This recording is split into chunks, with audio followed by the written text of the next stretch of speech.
الحمد لله الحمد لله نحمده ونستعينه ونستغفره ونؤمن به ونتوكل عليه ونعوذ بالله من شرور أنفسنا ومن سيئات أعمالنا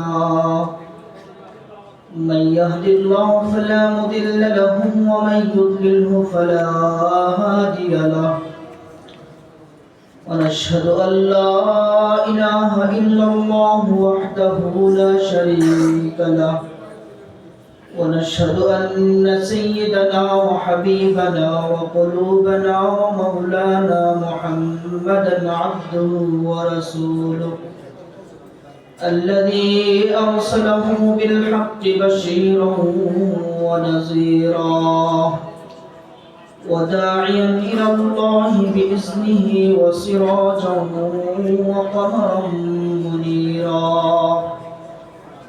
أما بعد فقد قال الله تعالى في القرآن المجيد وفرقان الحميد أعوذ بالله من الشيطان الرجيم بسم الله الرحمن الرحيم يا أيها الذين آمنوا اتقوا الله حق تقاته ولا تموتن إلا وأنتم مسلمون وقال النبي الكريم صلى الله عليه وسلم كل أمتي يدخلون الجنة إلا من أبى قالوا يا رسول الله من يأبى قال من أطاعني دخل الجنة ومن عصاني فقد أبى أو كما قال عليه الصلاة والسلام شكل درش القري اللهم صل على محمد وعلى آل محمد كما صليت على إبراهيم وعلى آل إبراهيم إنك حميد مجيد اللهم بارك على محمد وعلى آل محمد كما باركت على إبراهيم وعلى آل إبراهيم إنك حميد مجيد صدق الله المولانا العظيم الحمد لله জামিয়া ওমর ইবনুল খাত্তাব রাদিয়াল্লাহু তাআলা আনহু বার্ষিক পাগড়ি প্রদানের অনুষ্ঠানের আজকের সম্মানিত সভাপতি ও দূর দূরান্ত থেকে আগত ইসলাম প্রিয় তাওহীদি জনতা, মহান রব্বুল আলামিনের দরবারে কালিমাতু শুকর আদায় করি যে আল্লাহ তাআলা আপনাকে আমাকে কিছু কোরআন হাদিসের কথা বলা এবং শোনার জন্য আসার তৌফিক দান করেছেন। সকলে বলে আলহামদুলিল্লাহ। আল্লাহ পাক রব্বুল আলামিন যাদেরকে মহব্বত করেন, যাদেরকে ভালোবাসেন, যাদেরকে নিজের প্রিয় কাছের মনে করেন, তাদেরকে আল্লাহ তাআলা কোরআন ও হাদিসের কথা বলা এবং শোনার তৌফিক দান করেন। তাহলে বোঝা যায় যে আল্লাহ তাআলা আপনাকে আমাকে মহব্বত করেন বিধায়, আল্লাহর নিকটতম ব্যক্তি মনে করেন বিধায় আল্লাহ তাআলা আপনাকে আমাকে কোরআন ও হাদিসের মজলিসে আসার তৌফিক দান করেছেন। প্রিয় উপস্থিতি, আপনাদের সম্মুখে আমি সূরা আল ইমরানের 102 নম্বর আয়াত তেলাওয়াত করেছি এবং ইমাম বুখারী রাহিমাহুল্লাহ তার সহিহ বুখারীর মধ্যে যে হাদিসটা এনেছেন 6737 নং হাদিস, ওই হাদিসটা আপনাদের সামনে পাঠ করলাম। আল্লাহ তৌফিক দিলে আয়াত এবং হাদিসকে সামনে নিয়ে কয়েকটি কথা বলবো। ওমা তৌফিক ইল্লা বিল্লাহ। আপনারা দোয়া করবেন যাতে আল্লাহ তাআলা আমাকে কিছু বলার তৌফিক দান করে। আমি সূরা আল ইমরানের যে আয়াতটা তেলাওয়াত করেছি, আল্লাহ বলেন ইয়া আইয়ুহাল্লাযীনা আমানুত্তাকুল্লাহ হাক্কা তুকাতিহ। হে ঈমানদারেরা, আল্লাহ ডাক দিয়েছেন ঈমানদারদেরকে, হে ঈমানদারেরা তোমরা আল্লাহকে ভয় পাওয়ার মতো ভয় পাও। আমরা অনেকেই শুধু আল্লাহকে ভয় পাই, মুখে দাবি করি, কিন্তু আসলে ভয়টা কোথায় রয়েছে, কোন কর্মের মধ্যে ভয় রয়েছে, এটা আমরা খুঁজেও পাই না। আবার অনেক ঈমানদার আছে যারা মুসলমান, নিজেদেরকে মুসলমান দাবি করি, ঈমানদার দাবি করি, তারা অনেকেই বলে আমি তো আল্লাহকে ভয় পাই। আল্লাহকে ভয় না পাইলে কি মসজিদে যাচ্ছি, আমি দাঁড়িয়ে রাখছি? বিশেষ করে আজকের আলোচনাটা আপনাদের উদ্দেশ্য, আপনারা মনোযোগ সহকারে শুনবেন যে আল্লাহকে ভয় পাওয়া শুধু মুখে দাবির মধ্যে নয়, আবার ইসলামের কিছু বিধান মানা আর কিছু বিধানকে ছেড়ে দেওয়া, তার মধ্যে আল্লাহর ভয় নয়। আল্লাহ বলছেন ইত্তাকুল্লাহ হাক্কা তুকাতিহ, যেভাবে ভয় পাওয়ার সেভাবে আল্লাহকে ভয় পাওয়া। তা আল্লাহকে কিভাবে ভয় পাওয়া? প্রথমত হচ্ছে আল্লাহর সমস্ত বিধানকে মেনে নিতে হবে। এখানে কোনো কথা বলা যাবে না, কিলুকাল করা যাবে না যে আল্লাহর বিধান এটা মানবো, এরকম সন্দেহ করা যাবে না। যেই বিধান রাসূলুল্লাহ সাল্লাল্লাহু আলাইহি সাল্লামের মাধ্যমে আল্লাহ আপনাকে আমাকে দিয়েছেন, বিনা দ্বিধায় কোনো এশকাল ছাড়া, প্রশ্ন ছাড়া মেনে নেওয়ার নাম হচ্ছে ইমান। যদি আল্লাহর সমস্ত বিধানগুলোকে আপনি আমি পরিপূর্ণভাবে মেনে নিতে পারি, তখনই হবে হাক্কা তুকাতিহ, যে ভয় পাওয়ার মতো ভয় পাওয়া। এখন আমাদের অবস্থাটা কেমন হয়েছে দেখেন, যে আমাদের অবস্থাটা হয়েছে আমরা নামাজ পড়ি আল্লাহর ভয়ে, কিন্তু ঘরে গিয়ে টেলিভিশন ছেড়ে রাখি। হয় না এরকম? সমাজে অনেক হাজী সাহেব আছে, প্রতি বছর হজ করে, তাবলীগের সবথেকে বড় জিম্মাদার, দাড়িও সবার থেকে বড়, জুব্বা পরে, টুপি মাথার থেকে খুলে না, আবার হাতের মধ্যে তাসবিহও কিনে নিয়ে ঘুরে রাস্তায় রাস্তায়, আছে না? কিন্তু ঘরের মধ্যে যাওয়ার পরে দেখা যায় তার ঘরের পরিবেশ, তার পরিবার পুরা ইসলাম থেকে বের হয়ে ইসলাম যেভাবে বলেছে চলার জন্য এর বাহিরে গিয়ে চলাফেরা করছে। বলেন নাউজুবিল্লাহ। এটাকে ভয় পাওয়ার মতো ভয় পাওয়া বলে। আল্লাহ কোরআনের মধ্যে বলছেন না, ইয়া আইয়ুহাল্লাযীনা আমানু ও আনফুসাকুম ওয়া আহলিকুম নারা। আল্লাহ ডাক দিয়ে বলছেন হে ঈমানদারেরা, তোমরা সর্বপ্রথম নিজেদেরকে বাঁচাও। ও আনফুসাকুম, তোমরা নিজেদেরকে বাঁচাও, ওয়া আহলিকুম, এবং তোমার পরিবারকে বাঁচাও। আজকে আমরা অনেকেই অন্যকে আদেশ করতে পারি ভালো কাজের, কিন্তু নিজের পরিবারকে আদেশ করতে পারি না। আছে কিনা? বলেন আছে কিনা? কথা বলবেন, ঠিক আছে? সমাজের মধ্যে এরকম অনেক লোক পাওয়া যায় যারা অন্যদেরকে দিনের কথা বলে, কিন্তু নিজের পরিবার, নিজের সন্তান সব সময় গুনার মধ্যে লিপ্ত আছে, সব সময় টিভি, সিনেমা, পিসিআর নিয়ে আছে, সব সময় যে ইসলাম সমর্থন করে না এরকম অবৈধ জুয়াচুরি খেলা নিয়ে আছে, কিন্তু নিজের সন্তানকে বাধা দিতে পারে? আরো জোরে বাধা দিতে পারে না। এটাকে আল্লাহর ভয় বলে না। আল্লাহর ভয় বলে আল্লাহ বলছেন নিজেও বাঁচো, নিজের পরিবারকেও বাঁচাও। তো কোন কেশি থেকে? জাহান্নামের আগুন থেকে। জাহান্নামের আগুনটা কেমন হবে? আল্লাহ বলছেন ওয়াকুদুহান নাস ওয়াল হিজারা, যেই জাহান্নামের আগুন হবে মানুষ এবং কি পাথর। দুনিয়াতে আমরা রান্না করি লাকড়ি দিয়া, লাকড়ি দিয়েই আগুন জ্বলে, কিন্তু জাহান্নামের আগুনটা কেমন হবে জানেন? যে জাহান্নামের আগুনের লাকড়ি হবে আপনার আমার মতো মানুষ এবং পাথর।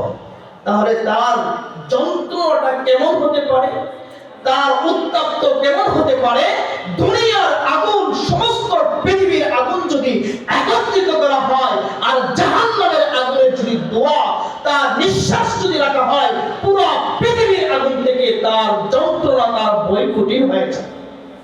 এজন্য বলছে ইয়া আইয়ুহাল্লাযীনা আমানু, আল্লাহ ঈমানদার থেকে বলেছেন, কোন কাফিরকে বলেন নাই, কোন মুরতাদকে বলেন নাই, কোন বেঈমানকে বলেন নাই।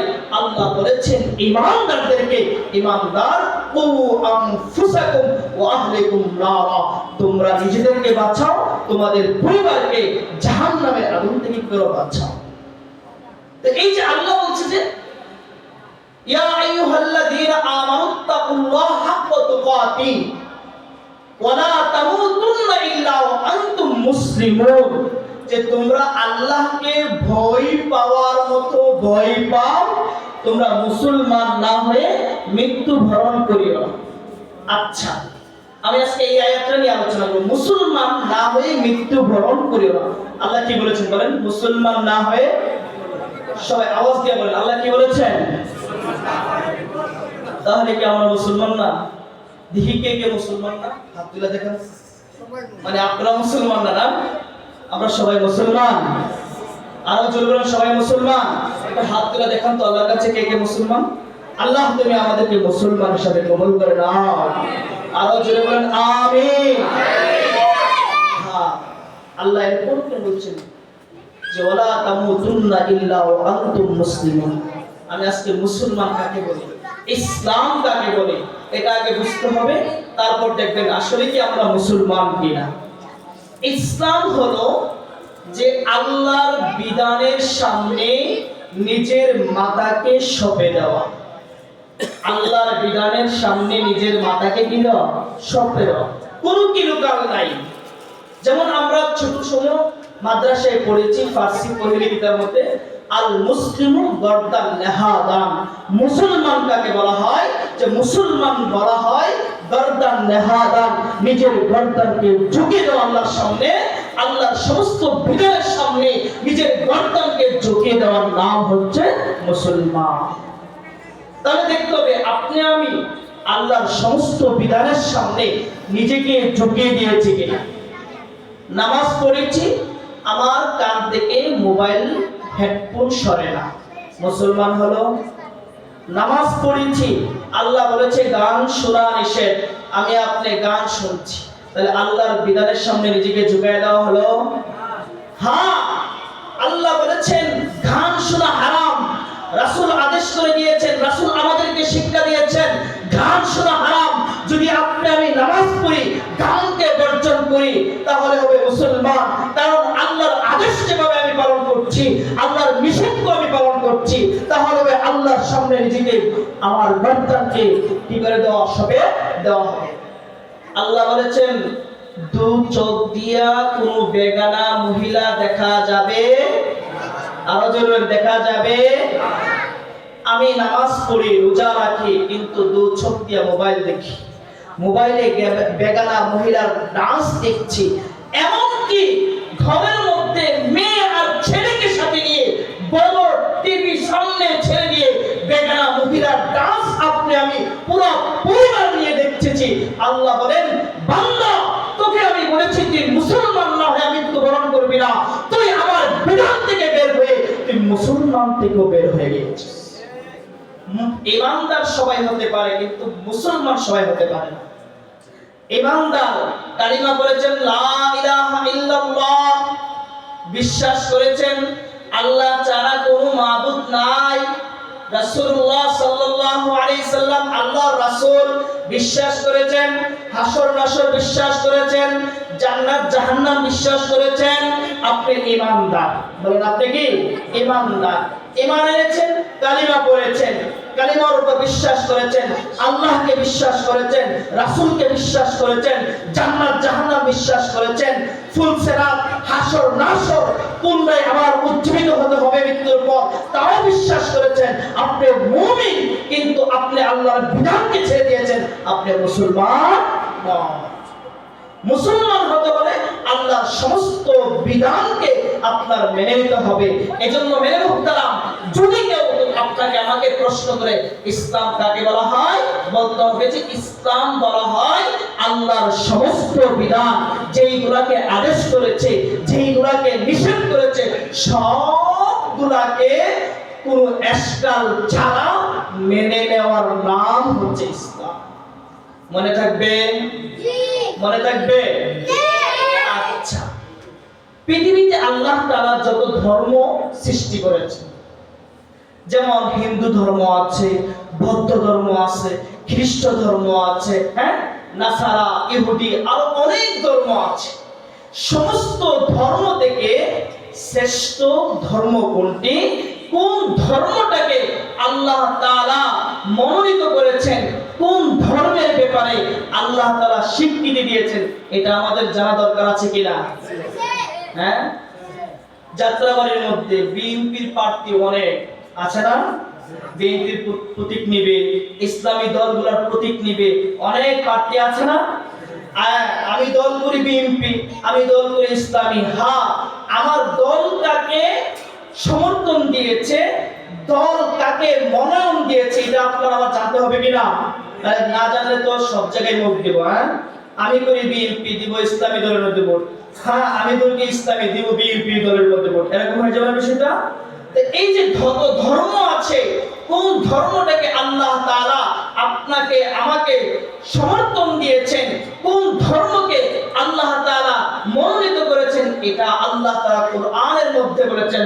আল্লাহ বলেন, ইন্নাদ-দীনা ইনদাল্লাহিল ইসলাম। হে দুনিয়ার মানুষ, তোমরা শুনে রাখো যে আমার কাছে, আমি আল্লাহ তাআলার কাছে মনোনীত ধর্ম হচ্ছে ইসলাম। বলেন কোন ধর্ম? ইসলাম। আবার বলবে যে অন্যান্য ধর্মে তো অনেক চাকচিক্য দেখা যায়, অনেক সৌন্দর্য দেখা যায়, অনেক জাঁকজমক দেখা যায়, আনন্দ উল্লাস দেখা যায়। আল্লাহ বলেন দেখতে পারো, কিন্তু আমি আল্লাহ তাআলার কাছে বৃহত্তর ধর্ম হচ্ছে ইসলাম ধর্ম। বলেন কোন ধর্ম? ইসলাম। আরো জোরে বলেন কোন ধর্ম? ইসলাম ধর্ম হচ্ছে আল্লাহ তাআলার কাছে। আল্লাহ তাআলা সূরা আল ইমরানের 19 নং আয়াতের মধ্যে আপনাকে আমাকে ঘোষণা দিয়েছেন, একমাত্র আমি আল্লাহ তাআলা তোমাদের জন্য নির্বাচন করেছি ইসলাম ধর্মকে। যদি তুমি ইসলাম থেকে বের হয়ে যাও, যদি ইসলামের গণ্ডির বাইরে গিয়ে তুমি আরো হাজারো ইবাদত করো না কেন, তোমার এই ইবাদত আল্লাহ তাআলার কাছে গৃহীত হবে না। তুমি ইসলাম থেকে বের হয়ে গেছো। কথার কথা মনে করেন, আপনি মুসলমান, কিন্তু আপনি মুরতাদদেরকে সমর্থন করেন। আপনার কাজে কর্মে বোঝা যায় আপনি একজন মুরতাদ, কিন্তু আপনার মাথায় টুপি আছে, আপনার দাড়ি আছে, আপনার বড় জুব্বা আছে, আপনি মসজিদে 5 ওয়াক্ত নামাজ পড়তে যান, আপনার সব কিছু ঠিক আছে, কিন্তু আপনি মুরতাদদের সাথে চলাফেরা করেন। আপনার আকীদা হচ্ছে ইসলাম যেটাকে হারাম করেছে এটা হালাল। আমাদের যুব সমাজ এখন বেশি নেশা জাতীয় দ্রব্য এগুলোর সাথে জড়িত হয়ে যাচ্ছে, ইয়াবা খাচ্ছে, গাঞ্জা খাচ্ছে, মদ খাচ্ছে এবং বিভিন্ন জুয়ার সাথে জড়িত আছে। এমনকি আমাদের সমাজের যে সমস্ত নেতা আছে, যারা সমাজকে পরিচালনা করে, যাদের কথায় সমাজ চলে, যারা সমাজের নেতৃত্ব দিয়ে থাকে, এই সমস্ত নেতারাও জুয়ার মধ্যে, বিভিন্ন নেশা জাতের মধ্যে তারা লিপ্ত আছে। আছে না? আরো জোরে বলেন আছে কিনা? হ্যাঁ, সমাজের অনেক নেতা আছে, মসজিদেও যা আবার মন্দিরেও যা, যায় কিনা? মসজিদেও যা, মন্দিরেও যা। মসজিদে এসে জিকির করে আল্লাহ, মন্দিরে গিয়ে আবার রাম রাম জপে। আছে কিনা? হ্যাঁ, তুমি মুসলমান ভাই, তুমি যদি মন্দিরে গিয়ে রাম রাম করো, মন্দিরকে তুমি সমর্থন করো, তুমি ইসলামের গণ্ডি থেকে তুমি বের হয়ে গেলা। আল্লাহ পাক রব্বুল আলামিন সূরা আল ইমরানের 85 নং আয়াতের মধ্যে আল্লাহ তাআলা আপনাকে আমাকে জানিয়ে দিয়েছে।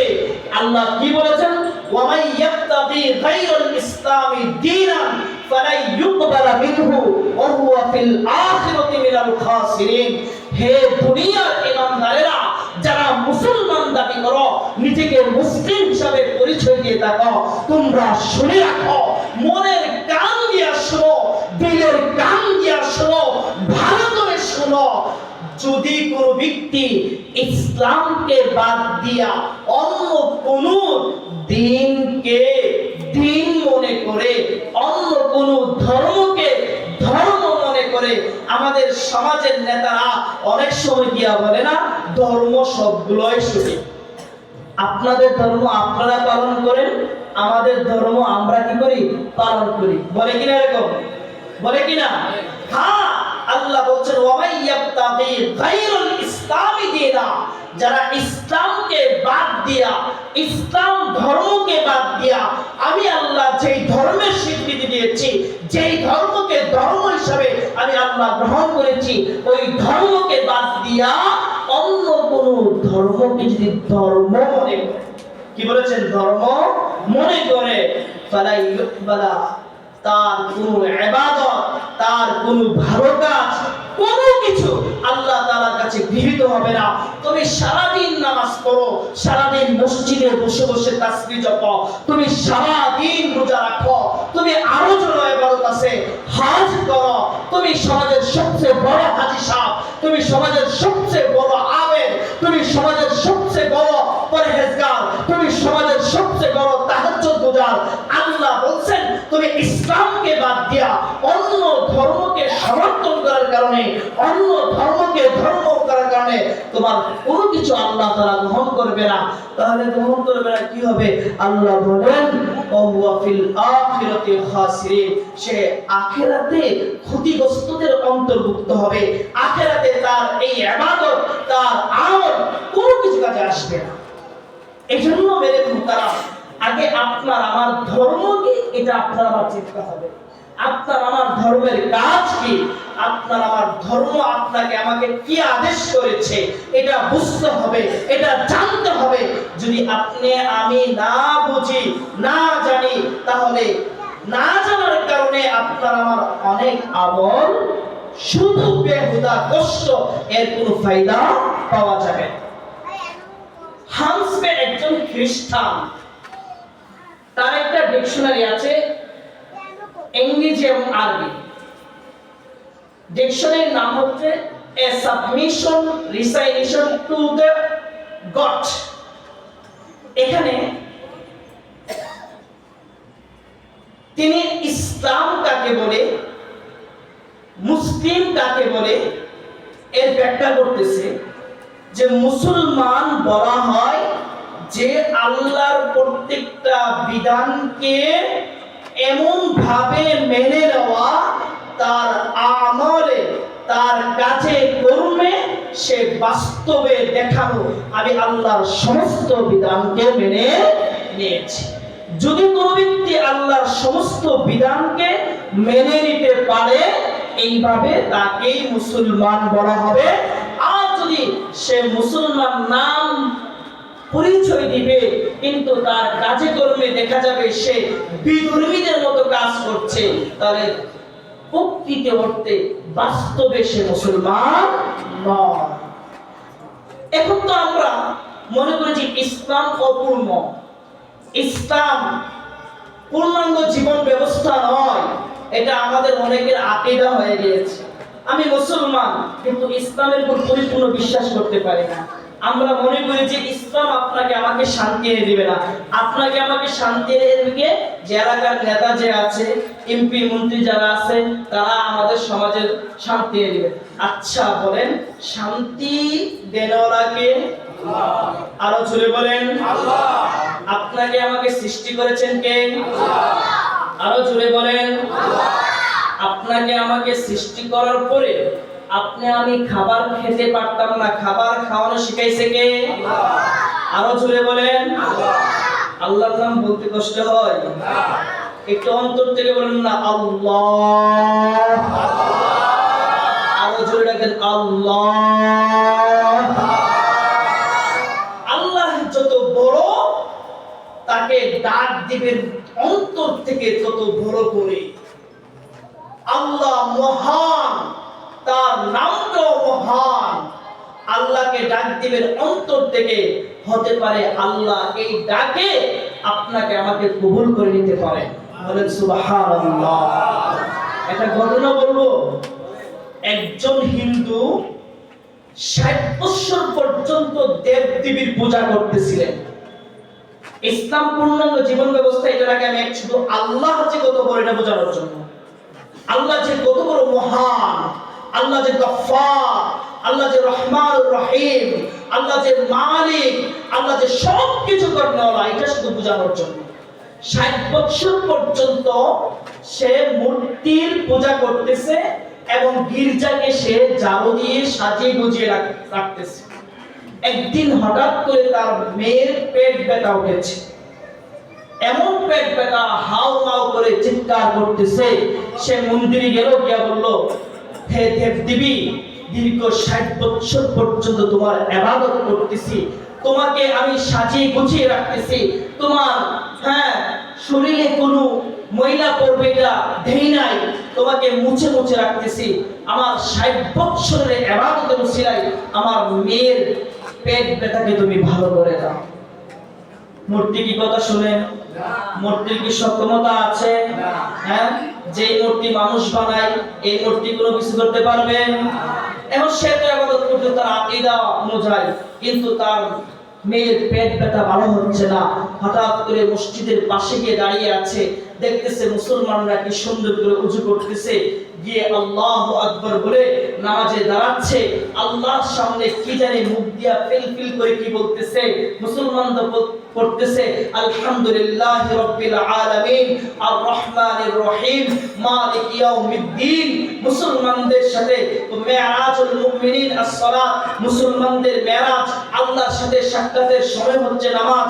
নামাজে যখন একজন মুমিন দাঁড়ায়, সুস্পষ্ট আল্লাহর সাথে কথা বলে, আল্লাহর সাথে সে কথোপকথন হয়। আল্লাহ বান্দা যদি বলে আলহামদুলিল্লাহি রাব্বিল আলামিন, আমার আল্লাহ তাআলা ফেরেশতাদেরকে ডাক দিয়ে বলেন, ও আমার ফেরেশতারা, দেখো হামিদানি আব্দি, আমার বান্দা আমার প্রশংসা করতেছেন। বলেন সুবহানাল্লাহ। এই যে হিন্দু ব্যক্তি দেখতেছেন যে কি মুসলমানরা, যা আমি তো 60 বছর ইবাদত করলাম মূর্তির, কিন্তু মূর্তি তো আমার মেয়ের কি সুস্থতা করতে পারছে না, তাহলে একটা কাজ করি, দেখি মুসলমানদের খোদাকে ডাক দিয়ে দেখি মুসলমানদের খোদা পারে কিনা।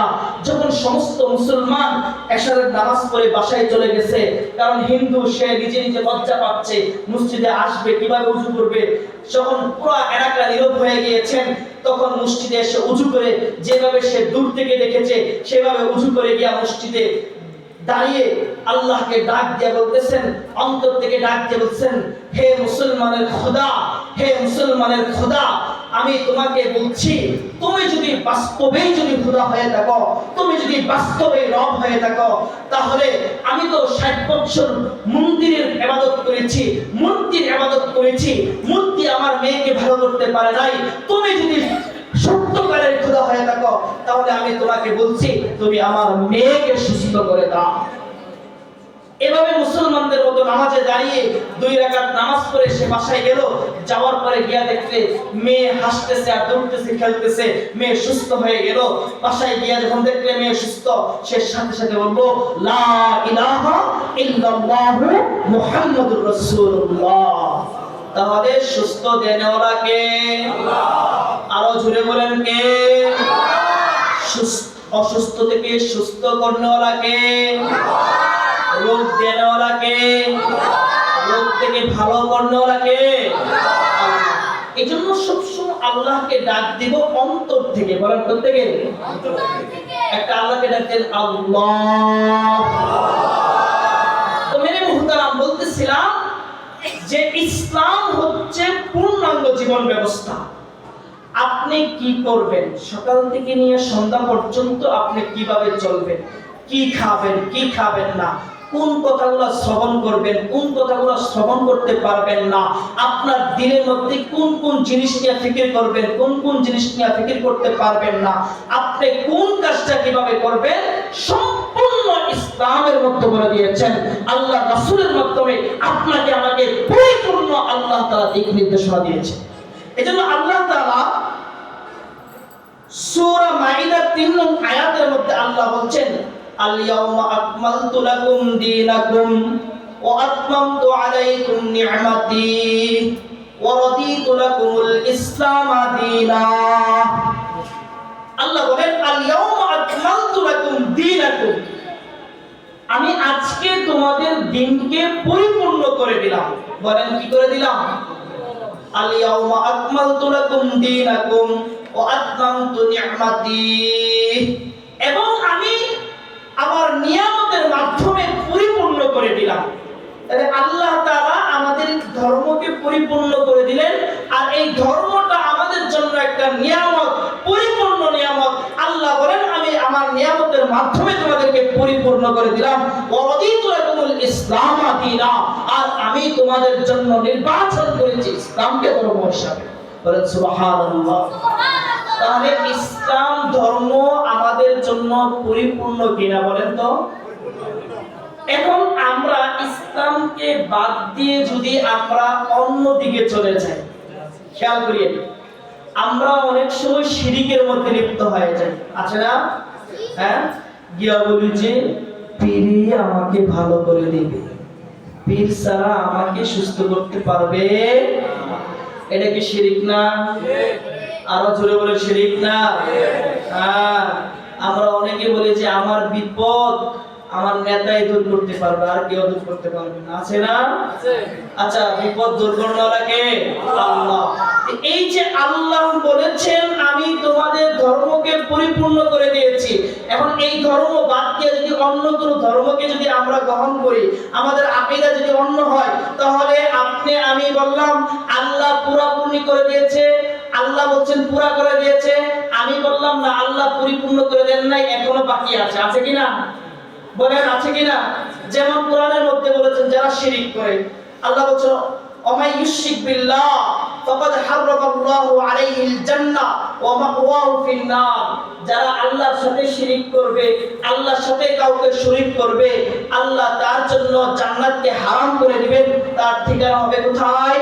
জাহান্নামের মধ্যে। বলেন কোথায়? জাহান্নামের মধ্যে। তাহলে দিন থেকে বের হয়ে, পূর্ণ দিন থেকে বের হয়ে যদি আপনি আমি শিরকের মধ্যে লিপ্ত হই, তাহলে আল্লাহ বলছেন যারা শিরক করবে, যারা আল্লাহর সাথে শরীক করবে, যারা বিভিন্ন শিরকের কাজের সাথে লিপ্ত হবে, আল্লাহ বলছেন তাদের জন্য জান্নাত হারাম।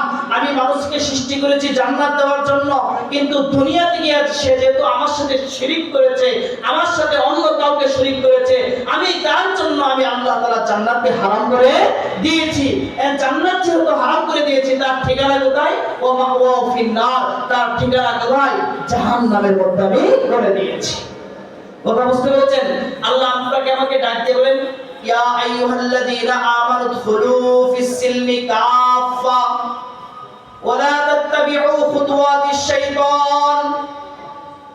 আল্লাহ বলেন, ইয়া আইয়ুহাল্লাযীনা আমানু দুখুলু ফিস সিলমি কাফা, তোমরা পরিপূর্ণভাবে ইসলামের মধ্যে প্রবেশ করো। বলেন পরিপূর্ণভাবে কি করো? ইসলামের মধ্যে প্রবেশ করো। আচ্ছা, পরিপূর্ণভাবে ইসলামের মধ্যে প্রবেশ করা মানে কি? যে আপনি আমি কথা বলবো, মিথ্যা কথা বলবো, ভাই ইসলামের মধ্যে পরিপূর্ণভাবে প্রবেশ করা? হ্যাঁ, মিথ্যা কথা ছেড়ে দিতে হবে, জবানের গুনাহ থেকে ছেড়ে দিতে হবে, চোখের গুনাহ ছেড়ে দিতে হবে, কর্ণকহরের গুনাহ ছেড়ে দিতে হবে, দিলের গুনাহ ছেড়ে দিতে হবে, সমস্ত অঙ্গ প্রত্যঙ্গের গুনাহকে ছেড়ে দিতে হবে।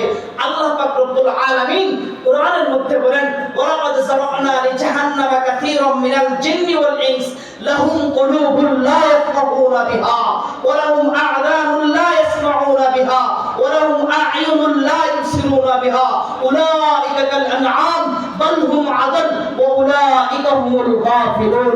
আল্লাহ বলেন, আমি তো জাহান্নামকে প্রস্তুত করে রেখেছি কাদের জন্য? জিন এবং মানব জাতির জন্য। ও কেন কেন কেন? আল্লাহ বলেন, ও তাদেরকে আমি কান দিয়েছি ভালো কথা শোনার জন্য, কিন্তু এই কান দিয়ে তারা গুনাহের কাজ শুনে, গুনাহের কাজের মধ্যে তারা ধাবিত হয়। এই কান দিয়ে সারা রাত তারা কি করে গান শুনে, সারা রাত বেগানা মহিলাদের ডান্সের আওয়াজ শুনে, কণ্ঠের আওয়াজ শুনে। এই চক্ষু দিয়েছি আমি আল্লাহ তাআলা ভালো জিনিস দেখার জন্য। আজকে তারা সারা রাত দরজা বন্ধ করে তারা এই চক্ষু দিয়া বেগানা মহিলাদের ডান্স দেখছে। আমরা তো এখন গুনাহের কাজ করি দরজা বন্ধ করে, ভাবি যে আমাকে কেউ দেখতেছে না, আমাকে কেউ দেখতেছে না, মা বাবাও দেখতেছে না, আমার ভাইও দেখতেছে না, আমার আত্মীয় স্বজন কেউ দেখতেছে না। আল্লাহ বলেন, হে বান্দা, দুনিয়ার সবাইকে তুই ফাঁকি দিতে পারবি, দুনিয়ার সবাই তোকে যদি নাও দেখে, আমি আল্লাহ তোকে দেখতেছি। হ্যাঁ, আল্লাহ বলেন, ইয়া আইয়ুহাল্লাযীনা আমানু দুখুলু ফিস-সিলমি কাফা ওয়া লা তাত্তাবিউ খুতুওয়াতিশ শাইতান। তোমরা পরিপূর্ণভাবে ইসলামের মধ্যে প্রবেশ করো, শয়তানের পদাঙ্ক অনুসরণ করিও না। শয়তান বলতেছে তুমি গুনাহের কাজ করো, তুমি বেগানা মহিলাদের গান শোনো, তুমি বেগানা মহিলাদের ডান্স দেখো। আল্লাহ বলেন, যারা আমাকে বাদ দিয়ে শয়তানের কথা মতো চলে, শয়তানের পদাঙ্ক অনুসরণ করে, উলাইকা কাল আনআম, ও তারা চতুষ্পদ জানোয়ারের মতো। আল্লাহ কি বলেছেন? চতুষ্পদ জানোয়ারের মতো। আল্লাহ বলেন, না না, বাল হুম আদাল ওয়া উলাইকা হুমুল গাফিলুন। শুধু তারা চতুষ্পদ জানোয়ার এরকম নয়, চতুষ্পদ জানোয়ার থেকেও আরো নিকৃষ্ট। বলেন নাউজুবিল্লাহ। পৃথিবীর মধ্যে মানুষ হচ্ছে শ্রেষ্ঠ মাখলুকাত। আল্লাহ তাআলা মাখলুকাতের মধ্যে, সমস্ত মাখলুকাতের মধ্যে সবথেকে শ্রেষ্ঠত্ব দিয়েছেন মানুষকে, আশরাফুল মাখলুকাত হিসেবে সৃষ্টি করেছেন। আল্লাহ তাদের ব্যাপারে বলতেছেন, পৃথিবীর সমস্ত প্রাণী নিকৃষ্ট, শুয়োর, হিংচির আরো যত নিকৃষ্ট প্রাণী আছে, সমস্ত নিকৃষ্ট প্রাণী থেকেও সবথেকে নিকৃষ্ট হচ্ছে মানব। কখন এটা? যখন আল্লাহর বিধান থেকে কি করে চলে আসে। আজকে আমি আপনি গুনাহ করতেছি, দুই চক্ষু দিয়ে গুনাহ করতেছি, আল্লাহ ডাকতেছে, ইয়া আইয়ুহাল ইনসান মা গাররাকা বিরাব্বিকাল কারীম আল্লাযী খালাকাকা ফাসাওয়াকা ফাআদালাক। আমরা তো ভাবি যে আল্লাহ দেখে না। আল্লাহ ডাক দিয়ে বলেন, ইয়া আইয়ুহাল ইনসান, হে মানব। আল্লামা মুফতি শফি আলাইহির রাহমাহ তাফসীরে মারিফুল কুরআনের মধ্যে যে ইনসানের ব্যাখ্যা করেছেন, যে আল্লাহ কখন বান্দাকে ইনসান বলে ডাকতেন। ইয়া আইয়ুহাল ইনসান, আল্লাহ তাআলা তখনই ইনসান বলে ডাকতেন যখন আল্লাহ বান্দার উপর বেশি মায়া করেন, আল্লাহ যখন বান্দাকে বেশি মহব্বত করেন, আল্লাহ যখন বান্দাকে বেশি কাছের মনে করেন, তখনই আল্লাহ তাআলা বান্দাকে ডাকতেন, ইয়া আইয়ুহাল ইনসান। তার এই যে আয়াতের মধ্যে আল্লাহ বলছে, ইয়া আইয়ুহাল ইনসান, হে মানব জাতি, মা গাররাকা বিরাব্বিকাল কারীম, কে তোমাকে তোমার কারীম রব থেকে ধোঁকায় ফেলাইছে? বলেন না, কে তোমাকে তোমার কারীম রব থেকে ধোঁকায় ফেলাইছে? আল্লাহ বলছেন, বান্দা তুমি গুনাহ করিও না, তোমার চোখকে হেফাজত করে। ওয়াল আইনানি ইউজনি, এই যে চক্ষু দুইটা, এটাও কি করে জিনা করে। ওয়াল উযনানি ইউজনি, দুই কানও কি করে জিনা করে। ওয়াল কলবু ইউজনা, এই যে কলব, এই যে অন্তরটা, এটাও জিনা করে। আল্লাহ বলছেন, তুমি এই চোখের জিনা থেকে তোমাকে রক্ষা করো, কানের জিনা থেকে তোমাকে রক্ষা করো, হাতের জিনা থেকে তুমি রক্ষা করো। আর আমরা বলতেছি কই? এই জন্য আল্লাহ বলছেন, মা গাররাকা বিরাব্বিকাল কারীম, তোমাকে এই কারীম রব থেকে কে ধোঁকায় ফেলাইছে? এখন প্রশ্ন আসতে পারে, কারীম রব কিভাবে, আল্লাহ কিভাবে কারীম হয়? আল্লাহ বলছেন, আল্লাযী খালাকাকা ফাসাওয়াকা ফাআদালাক, হে বান্দা, তুই তোর চেহারার দিকে তাকাস না, তোর মাথা থেকে পা পর্যন্ত তুই তাকাস না। তোকে আল্লাহ কি সুন্দর করে চেহারাটা সৃষ্টি করেছেন। আল্লাহ চাইলে তোর চেহারাটাকে গরুর মতো লম্বা করে দিতে পারতেন। আল্লাহ চাইলে তোর একটা কান সামনে দিতে পারতেন, আরেকটা কান পিছনে দিতে পারতেন। আল্লাহ চাইলে তোর নাকের দুইটা ছিদ্র দুই জায়গায় দিতে পারলেন। আল্লাহ চাইলে তোর দুইটা চক্ষুকে দুই জায়গায় কি চিটিং করতে পারতেন। আল্লাহ চাইলে তোমার পুরো অস্তিত্বটাকে বিভিন্ন ভয়ঙ্কর আকৃতিতে সাজিয়ে দিতে পারতেন, কিন্তু না, আল্লাহ পাক রব্বুল আলামিন তোমাকে এত সুন্দর করে আল্লাহ তাআলার কুদরতি হাতের মাধ্যমে তোমার চেহারাটাকে এত সুন্দর সৃষ্টি করেছেন, তুমি তোমার চেহারার দিকে একটু তাকাও না, তোমার চেহারার দিকে একটু তাকাও না, তাকাইয়া তুমি দেখো না তোমাকে কি সুন্দরভাবে আল্লাহ সৃষ্টি করেছেন। আল্লাহ সাথে সাথে জবাব দিয়েছেন। আল্লাহ বলতেছেন, মা গররাকা বিরব্বিকাল কারীম, তোমাকে কারীম রব থেকে কে তোমাকে বিমুখ করে দিয়েছে? বান্দা প্রশ্ন করলো আল্লাহ কারীম রব কিভাবে হয়? আল্লাহ বলেন, আল্লাযী খালাকাকা ফাসাওয়াকা ফাআদালাক ফি আইয়ি সূরাতিন মা শাআ রাক্কাবাক। এর বান্দা, তোকে এত সুন্দর করে, এত সুন্দর অবকাঠামো দিয়ে, তোকে এত সুন্দর চেহারা আল্লাহ তাআলা সৃষ্টি করেছেন, এরপরও তোর কাছে কি মনে হয় না আল্লাহ কারীম রব? বলেন না সুবহানাল্লাহ। এরপরে বলতেছি, আল্লাহ দেখতেছে না? ঘরের দরজা লাগাই দিছি, হ্যাঁ, খেতা শীতের দিন কম্বলের নিচে গিয়া এরপরে মোবাইলটা আপনি আমি কি করছি, দেখতেছি। আল্লাহ বলেন, ইন্না রাব্বাকা লাবিল মিরসাদ। বান্দা, তুমি ভাবতেছো দরজা লাগাই দিছো, তুমি ভাবতেছো তুমি দরজা লাগাইয়া খেতা দিয়ে এরপর খেতার ভিতরে গিয়ে, কম্বলের ভিতরে গিয়ে তুমি গুনাহ করছো। আল্লাহ বলেন, ইন্না রাব্বাকা লাবিল মিরসাদ। তোমার রব যেই রব তোমাকে সৃষ্টি করেছে, যেই রব তোমাকে খাবার খাওয়ার শিক্ষা দিয়েছে, যেই রব তোমাকে কথা বলার শক্তি দিয়েছে, যেই রব তুমি ধরতে পারতে না কোনো কিছু, তোমাকে ধরার শক্তি দিয়েছে, যেই রব তোমাকে শোনার শক্তি দিয়েছে, যেই রব তোমাকে শুনে বোঝার শক্তি দিয়েছে, তুমি চোখে দেখার শক্তি দিয়েছে, চোখের আলো দিয়েছে, যেই রব তোমাকে হাঁটার শক্তি দিয়েছে, যে রব তোমাকে মন মতো চলার শক্তি দিয়েছে, এই রব তোমার সামনে উট পেতে বসে আছে। ইন্না রাব্বাকা লাবিল মিরসাদ। তোমার রব তোমার সামনে উট পেতে বসে আছে। যেদিন তোমাকে আল্লাহ তাআলা গ্রাস করে নেবে, আল্লাহর শাস্তির মাধ্যমে তোমাকে পাকড়াও করবে, এমন ভাবে তোমাকে ধুম মেরে আল্লাহ তাআলা পাকড়াও করবে, ওই দিন তোমার পৃথিবীর সমস্ত ডাক্তার মিলে, সমস্ত নেতা মিলে, সমস্ত পৃথিবীর মানুষ মিলে তোমাকে বাঁচাতে পারবে না। আল্লামা মুফতি শফি আলাইহির রহমাহ এই আয়াতে ব্যাখ্যা করেছেন, ইন্না রাব্বাকা লাবিল মিরসাদ, যে আল্লাহ উট পেতে বসে আছেন। কিভাবে? মানুষ যখন জঙ্গলে যায়, দেখবেন বাঘ যখন হরিণ শিকার করে, বাঘের পায়ের নিচে নরম জায়গা আছে, সে যখন হাঁটে নরম জায়গাটা, পায়ে যে তালুটা আছে এটা দিয়ে হাঁটে যাতে কোনো পাতার আওয়াজ না হয়। সে যখন শিকারীকে শিকার করবে তখন সে এমন ভাবে বসে থাকে তার নিঃশ্বাসটা পর্যন্ত হরিণ নাকি না শুনতে পায়। তো যখন হরিণ তার সুযোগ সুবিধা মধ্যে সামনে আসে, তাকে কি করে? শিকারি করে। দেখবেন মানুষ যখন জঙ্গলে যায় হরিণ শিকার করার জন্য, মানুষ কোনো গাছের চিপায় অথবা কোনো বনের চিপায় এমন ভাবে বসে থাকে যাতে মানুষ নিঃশ্বাসটা যে ফলাচ্ছে, এই নিঃশ্বাসটা যাতে হরিণের কর্ণগহ্বরে না পৌঁছে। যদি হরিণের কর্ণগহ্বরে পৌঁছে, হরিণ তো পালাবে। এই জন্য এমন ভাবে হিসাব করে করে নিঃশ্বাসটা ফেলাই যে হরিণকে যাতে সহজে শিকার করা যায়।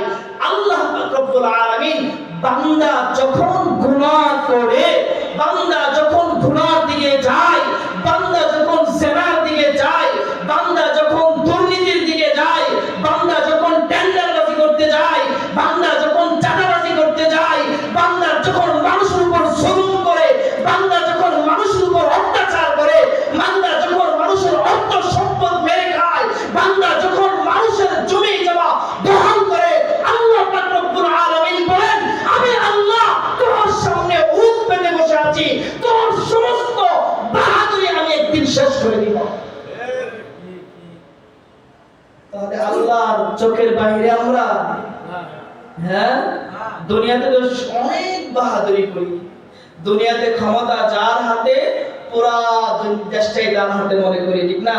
ক্ষমতায় গেলে যেভাবে মানুষের উপর জুলুম করি, মানুষের উপর নির্যাতন করি, আল্লাহর ভয় আমাদের দিলের মধ্যে থাকে না। আল্লাহ বলতেছেন, জুলুম করো, তোমাকে আমি সুযোগ দিয়েছি, দুনিয়াতে পাঠাইছি, দুনিয়াটা হচ্ছে পরীক্ষার জায়গা। দুনিয়াতে তোমাকে পাঠাইয়া আমি দুইটা রাস্তার কথা বলে দিয়েছি, একটা হচ্ছে জান্নাতের রাস্তা, আরেকটা হচ্ছে জাহান্নামের রাস্তা। তুমি চাইলে জান্নাতের দিকেও যেতে পারো, তুমি চাইলে জাহান্নামের দিকে যেতে পারো। তুমি যদি দুনিয়ার ক্ষমতা দেখায়া, দুনিয়ার রাজত্ব দেখায়া, দুনিয়ার বাহাদুরি দেখায়া, তোমার তো একদিন না একদিন সময় শেষ হবে। সময় শেষ হবে, আমি আল্লাহর কাছে আসতে হবে। কাল কিয়ামতের দিন পুরো পৃথিবীর রাজা বাদশাদেরকে আল্লাহ তাআলা ডাক দিয়া বলবেন, লিমানিল মুলকুল ইয়াউম লিল্লাহি ওয়াহিদিল কাহ্হার। হে দুনিয়ার মানুষ, হে দুনিয়ার রাজা বাদশারা, হে দুনিয়ার জালেমরা, হে দুনিয়ার চাঁদাবাজেরা, হে দুনিয়ার টেন্ডারবাজেরা, হে দুনিয়ার সবথেকে বড় জালেমরা, আজকে জবাব দাও, এই রাজত্ব কার? দুনিয়ার ছোট্ট একটা রাজত্ব পায়া তুমি মানুষের উপর জুলুম করেছো। দুনিয়ার সামান্য একটু রাজত্ব পায়া মানুষের উপর নির্যাতন করেছো। দুনিয়ার রাজত্ব পায়া তুমি তোমার ক্ষমতা দেখায়া কারোর বাড়ি থেকে উচ্ছেদ করে দিয়েছো, কারোর বিল্ডিং তুমি ভেঙে ফেলেছো, কারোর দোকানপাট তুমি নষ্ট করে দিয়েছো, কাউকে তুমি দোকান থেকে তুমি উঠায় দিয়েছো, কারোর জমি জমা দখল করেছো। আল্লাহ ওই দিন বলবেন, আজকে জবাব দাও, লিমানিল মুলকুল ইয়াউম। আজকে কার রাজত্ব, আজকের বাহাদুরি কার, আজকের ক্ষমতা কার, আজকে কে আমার উপর ক্ষমতা দেখাবে? আপনি এখন তুমি এই জবাব দাও। আল্লাহ নিজেই বলছেন, লিল্লাহি ওয়াহিদিল কাহ্হার। আজকের রাজত্ব হচ্ছে পরাক্রমশালী আল্লাহর। আজকে এই রাজত্ব পুরোটাই আল্লাহর। এই রাজত্বের উপর কারো রাজত্ব চলবে না। মেরে মুহতারাম, এজন্য আল্লাহ বলছেন, ইয়া আইয়ুহাল্লাযীনা আমানু দুখুলু ফিস-সিলমি কাফা। তোমরা পরিপূর্ণভাবে ইসলামের মধ্যে প্রবেশ করো। ওয়ালা তাত্তাবিউ খুতুওয়াতিশ শাইতান। তোমরা শয়তানের পদাঙ্ক অনুসরণ করিও না। শয়তানের অনুসরণ যদি তোমরা করো, শয়তান যদি তোমাদেরকে ধোঁকায় ফেলায়, তাহলে তোমাদের জাহান্নাম ছাড়া আর কিছু হবে না। এজন্য আল্লাহ তাআলা এটাও বলছেন, ইয়া আইয়ুহাল্লাযীনা আমানুত্তাকুল্লাহ হাক্কা তুকাতি ওয়া লা তামুতুন্না ইল্লা ওয়া আনতুম মুসলিমুন। তোমরা আল্লাহকে ভয় করার মতো ভয় করো। তোমরা মুসলমান হয়ে, মুসলমান না হয়ে মৃত্যু বরণ করিও না। আচ্ছা, এখন এই যে মুসলমান আল্লাহকে ভয় পেতে হলে কি করতে হবে? আল্লাহ এটাও বলেছেন, ইয়া আইয়ুহাল্লাযীনা আমানুত্তাকুল্লাহ ওয়া কুনু মা'আস সাদিকিন। তোমরা আল্লাহকে ভয় করো। ভয় পাওয়ার মাধ্যম কি? ভয় কিভাবে পাবো? ভয় পাইতে হবে কিভাবে? ভয় আমার অন্তরে ঢুকবো কিভাবে? এটাও আল্লাহ বলে দিয়েছেন, ওয়া কুনু মা'আস সাদিকিন। তোমাদের সমাজের মধ্যে নেককার যারা আছে, যারা আল্লাহকে ভয় পায়, যাদের মধ্যে দ্বীন আছে, কুনু মা'আস সাদিকিন, এই নেককারদের সাথে তুমি কি হয়ে যাও। আমাদের একটা বাংলা একটা প্রবাদ আছে না, যে বালা বেড়ার পিছে হাঁটে খাই বাড়ার পান, খারাপের পিছনে হাঁটে কাঠে দুই কান। আছে একটা প্রবাদ, যে তুমি ভালো মানুষের সাথে চলবা, তুমি সম্মান পাইবা।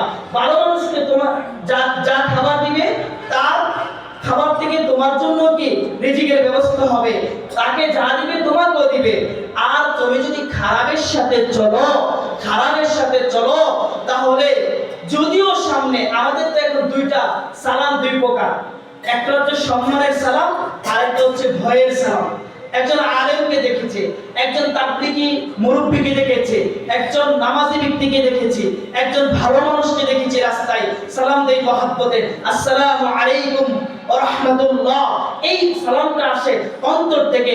আরেকজন সন্ত্রাস, টেন্ডারবাজ, চাঁদাবাজ, সমাজের নেতা রাস্তা দিয়ে হেঁটে যাচ্ছে, যে সব সময় মানুষের উপর জুলুম করে, মানুষকে অত্যাচার করে, তাকেও সালাম দেয়, আসসালামু আলাইকুম বড় ভাই, ভালো আছেন নি?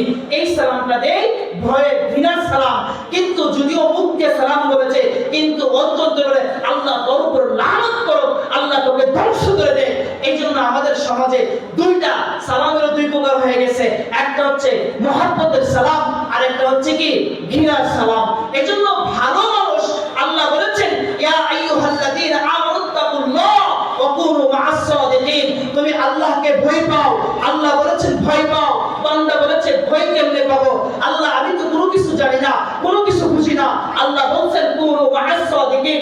ভয় পেতে হলে তুমি সাদিকিনদের অন্তর্ভুক্ত হয়ে যাও, সাদিকিনদের সাথে হয়ে যাও। তুমি যদি ভালো মানুষের সাথে চলো, মহব্বত যদি ভালো মানুষকে করো, আলেম ওলামাদের সাথে যদি চলো, আলেম ওলামাদের সাথে যদি মহব্বত করো, আলেম ওলামাদেরকে যদি মহব্বত করো, ছাত্রদেরকে যদি মহব্বত করো, তাহলে ওলামাদেরকে যদি মহব্বত করো, তাহলে আল্লাহ বলেছেন, তাহলে যেভাবে আল্লাহর হয়ে যাবে, তারা যেভাবে আল্লাহকে ভয় পা, তোমার অন্তরে আল্লাহর ভয় ঢুকে যাবে। তাহলে কাদের সাথে চলতে বলছে আল্লাহ? আরো জোরে কাদের সাথে? সাদিকিনদের সাথে। বলেন কাদের সাথে? সাদিকিনদের সাথে। এজন্য যারা নেককার, সমাজের মধ্যে ভালো, তাদের সাথে চললে দেখবেন তারা যেভাবে আল্লাহ তাআলাকে চিনে, তারা যেভাবে আল্লাহ তাআলাকে বুঝে, তারা যেভাবে আল্লাহর বিধান পালন করে, আপনি আমিও দেখবেন আল্লাহর পরিচয় লাভ করতে পারবো। আল্লাহর বিধান আপনার আমার জন্য পালন করতে কি হয়ে যাবে? সহজ হয়ে যাবে। কথার কথা মনে করেন, একজন লোক মুখে দাঁড়িয়ে নাই কিন্তু ইমানদার। হ্যাঁ, ইমানদার না, মুমিন, কিন্তু মুখে দাঁড়িয়ে নাই। এখন একজন আলেমের সাথে সে চলাফেরা করে সব সময়, তাহলে এই যে দাঁড়িয়ে যে নাই, সে আলেমের সাথে চললে তার তো দিনের মধ্যে এতটুকু হবে, কি হুজুরের মুখে দাঁড়িয়ে আছে, তাহলে আমার মুখে দাঁড়িয়ে না, কেমন দেখতে দেওয়া যায় না? দেখবেন সেও একদিন কি করবে? তার মুখে দাঁড়িয়ে আসবে। অনেক সময় আমাদের অনেক ভাইকে দেখলাম যে তারা অনেক খারাপ কাজের সাথে জড়িত আছে, কিন্তু যখন তাকে বুঝায় সুঝায় তাবলীগে পাঠাইতে পারছি, তাবলীগ থেকে আয়েশা থেকে বড় মুখের মধ্যে দাঁড়িয়ে আসছে। হ্যাঁ, আর দাঁড়িয়ে রাখার মাধ্যমে অনেক ফায়দা আছে। এক নম্বর হচ্ছে দাঁড়িয়ে রাখাতে অনেক বড় বড় গুনাহ থেকে বাঁচা যায়। হ্যাঁ, দাঁড়িয়ে রেখা সে জেলার কাছে যাবে, দাঁড়িয়ে রেখা সিগারেট টান দিলে মনে মনে বলবে, যদি হায়া থাকে, লজ্জা থাকে, তবে কিভাবে আমি সিগারেট টানি। হ্যাঁ, এই জন্য আল্লাহ বলছেন কুনু মা'আস সাদিকিন, নেককারদের সাথে হয়ে যাও, নেককারদের সংসর্গে থাকো। দেখবা নেককারদের কোরআনের আলোতে যেভাবে আলোকিত হয়েছে, তুমি তাদের সাথে যখন চলাফেরা করবা, একদিন তাদের গুণে, তাদের আলো তুমিও আলোকিত হয়ে যাবে। হ্যাঁ, যখন তুমি তাদের সাথে চলবে, তখন তো আল্লাহ যে বলছেন ইয়া আইয়ুহাল্লাযীনা আমানু দুখুলু ফিস-সিলমি কাফা, পরিপূর্ণভাবে ইসলামে তুমি প্রবেশ করো, তাহলে তোমার জন্য ইসলামে পরিপূর্ণভাবে প্রবেশ করা সহজ হয়ে যাবে। বলেন পরিপূর্ণভাবে ইসলামে প্রবেশ করা হয়ে যাবে, সহজ হয়ে যাবে। কথা বুঝতে পেরেছেন? হ্যাঁ, হ্যাঁ, যদি আপনি পরিপূর্ণভাবে ইসলামে প্রবেশ না করেন, তাহলে আপনার কোনো ইবাদত, আপনি যতই ইবাদত না করেন না কেন, আপনার এইগুলা কোনো কি কাজে আসবে না। হ্যাঁ, ইসলামকে বাদ দিয়া এখন আমরা ভালো ভালো কাজ করি, তো এই ভালো ভালো কাজ আমাদের কাজে আসবে কিনা? আমরা যদি রাসূলুল্লাহ সাল্লাল্লাহু আলাইহি সাল্লামের চাচা আবু তালেবের দিকে লক্ষ্য করি, তাহলে আমাদের সামনে সুস্পষ্ট হয়ে যাবে এই পৃথিবীতে আল্লাহ রাসূলকে সবথেকে সহযোগিতা করেছেন, সবথেকে দ্বীনি কাজের মধ্যে সাহায্য করেছেন, সবথেকে বেশি মহব্বত করেছেন। আবু তালেব যতদিন বেঁচে ছিল ততদিন পর্যন্ত কোন কাফের, কোন বেঈমান আল্লাহ রাসূলকে মুখের কথাও বলতে পারেন নাই। আল্লাহ রাসূল দ্বীনি দাওয়াত দিয়েছেন, কোন কাফের মুখের কথাও বলতে পারেন নাই। কোন কাফের আল্লাহ রাসূলকে মারবে তো বহু দূরের কথা, আল্লাহ রাসূলকে মারার চিন্তা মাথায় আনতে পারেন নাই। আল্লাহ রাসূল সাল্লাল্লাহু আলাইহি সাল্লামের নামে একদিন কাফেররা বিচার দিয়েছে, হে আবু তালেব, তোমার ভাতিজা তো আমাদের বাপদাদার ধর্মকে পরিবর্তন করে ফেলতেছে, তোমার ভাতিজার জন্য তো আমাদের সমস্যা হচ্ছে, তোমার ভাতিজাকে তুমি কি করো? থামাও, তোমার ভাতিজাকে তুমি কি করো? নিষেধ করো, তোমার কারণে তো আমরা কিছু বলতে পারি না। আবু তালেব ডাক দিয়ে বলেন, ভাতিজা, যা করতেছো অটল থাকবা, পড়ে যাইবা না, যা করতেছো ভালোভাবে করবা, তুমি তোমার রাস্তা থেকে সরে আসবা না। কে বলেছে? চাচা। চাচা আল্লাহ রাসূল সাল্লাল্লাহু আলাইহি সাল্লামের সমস্ত কাজের মধ্যে কি করেছেন? সহযোগিতা করেছেন। কিন্তু যতই সহযোগিতা করো, যতই ভালো কাজ করো, কোন কাজ কাজে আসবে? বলেন না, কাজে আসবে? আরো জোরে বলেন, কাজে আসবে? কোন কাজই কাজে আসবে না যতক্ষণ পর্যন্ত শরীয়ত মোতাবেক ইসলামের গণ্ডির ভিতরে থেকে না হবে। এজন্য মেরে মুহতারাম, আপনাকে আমি হাত পায়ে ধরে বলবো, যতদিন বেঁচে থাকবেন আল্লাহ রাসূলের বিধান মতে চলতে হবে। আল্লাহ যেভাবে আপনাকে আমাকে বলেছে সেভাবে চলতে হবে। আর যদি আপনি আমি আল্লাহ রাসূলের বিধানকে বাদ দিয়া মন মতে নিজের হায়সাতি নাফসানি অনুযায়ী কি করব? চলবো, আল্লাহ রাসূল বলেন আপনার এই কাজ, কোন কাজ, এক কাজ, তোমার আমল কোনো কিছু কাজে আসবে না। এর জ্বলন্ত প্রমাণ হচ্ছে আল্লাহ রাসূল সাল্লাল্লাহু আলাইহি সাল্লামের চাচা আবু তালেব। বরং এমন হয়েছে, আবু তালেব যখন মৃত্যুর শয্যায় ছিলেন, মৃত্যু অবস্থায় আল্লাহ রাসূল সাল্লাল্লাহু আলাইহি সাল্লাম কাছে গিয়ে বলতেছেন, চাচা, চাচা, ও চাচা, আমি আপনার ব্যাপারে সুপারিশ করব আল্লাহর কাছে, আপনি শুধু ঈমানটা আনেন না, আপনি শুধু কালিমাটা পড়েন না, আপনি শুধু এতটুকু বলেন লা ইলাহা ইল্লাল্লাহ, আল্লাহ ছাড়া কোনো মাবুদ নাই, শুধু এই কথাটা বলেন না, এই কথাটা বললেই চলবে। কাল কিয়ামতের দিন আমি আল্লাহ রাসূল আপনার জন্য আল্লাহ তাআলার কাছে সুপারিশ করে আমি আপনাকে জাহান্নাম থেকে জান্নাতে নিয়ে যাওয়ার ব্যবস্থা করব। কিন্তু সাথে তো বড় বড় কাফেরদের লিডার বসে আছে আর বলতেছে, হে আবু তালেব, শেষ সময় এসে তুমি কি তোমার বাপ দাদার মুখের মধ্যে চুনকালি লাগাইবা? তুমি কি তোমার বাপ দাদার ধর্মকে পরিবর্তন করে দিয়ে যাইবা? আবু তালেব সর্বশেষ যখন চতুর্দিকে উতবা, সাইবা, আবু সুফিয়ান, এই সমস্ত আবু জাহেল এরা যখন বসে আছে চতুর্দিক দিয়া, আবু তালেব বলতেছে ইখতারতুন নারা ইয়া ইবনু আখি, ইখতারতুন নারা আলা দীনিক, হে আমার ভাতিজা, আমি জাহান্নামের আগুনকে তোমার ধর্মের উপর আমি ইখতিয়ার করলাম। আল্লাহ রাসূল কাঁদতেছেন, আল্লাহর সাথে সাথে জানাই দিলেন, ইন্নাকা লা তাহদি মান আহবাবতা, হে নবী, হে আমার প্রিয় হাবিব, হে আমার প্রিয়, তুমি যাকে মহব্বত করো তুমি তাকে হেদায়েত দিতে পারবে না। কারণ তোমার কাম হচ্ছে কি বাল্লিগ, তুমি পৌঁছে দেওয়া, আল্লাহর পক্ষ থেকে যা এসেছে তুমি এটা পৌঁছে দেওয়া। হেদায়েতের মালিক হচ্ছে আমি আল্লাহ। আল্লাহ বলেন, এমনকি আল্লাহ রাসূল যখন কাঁদতেছেন, দোয়া করতেছেন, আল্লাহ এটাও জানাই দিলেন, মা কানা লিন নাবিয়িনা ওয়াল্লাযীনা আমানু আইয়াস্তাগফিরু লিল মুশরিকিন। আল্লাহ রাসূল এবং যারা ঈমান এনেছে মুমিনদের জন্য অধিকার নাই মুশরিকদের জন্য দোয়া করা।